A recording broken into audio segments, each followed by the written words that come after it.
Hi, Darin Mangum here, the PPM attorney, securities lawyer with the law firm of Mangum and Associates. In today's video, wanted to talk about the updates that the SEC has recently done to the definition of an accredited investor.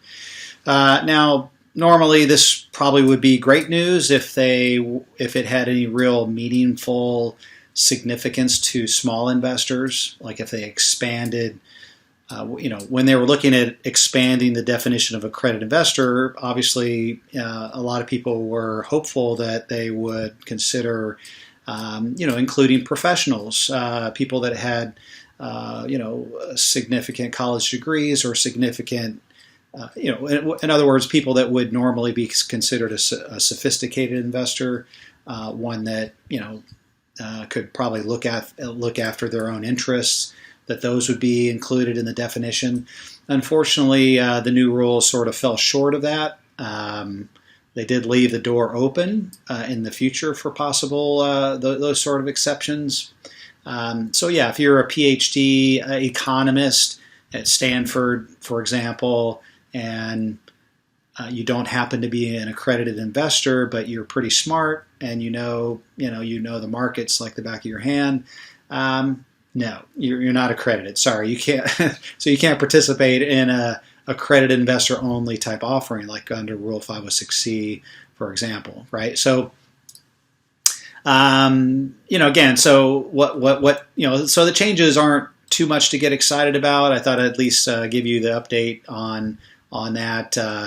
Obviously, they did include family offices that had assets of $5 million or more. As part of the definition of accredited investor.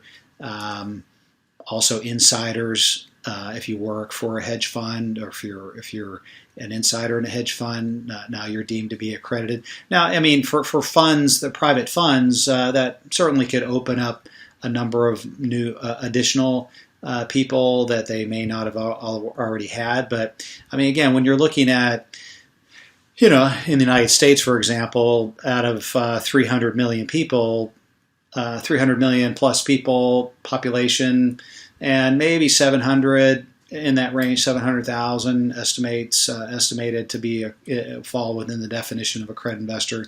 You're looking at a very small, limited number of people, and so that's why, again, I have another video that talks about some of the improvements to regulation crowdfunding.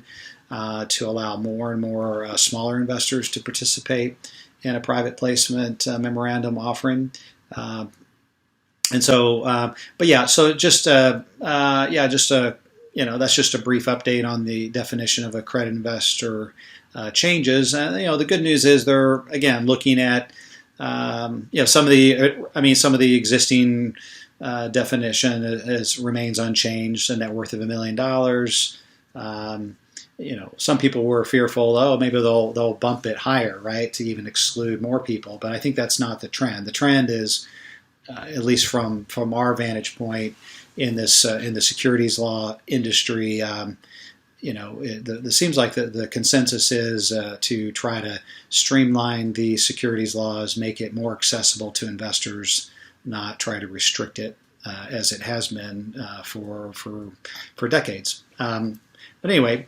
So that's a little update on accredited investor. If we can certainly help you with your accredited investor offering, or maybe we need to update your offering documents, we're certainly glad to help with that. Feel free to reach out. Again, if this content is helpful for you, please feel free to like it, subscribe to our channel, or share with your friends. And anyway, thank you for watching, and we'll see you on the next video.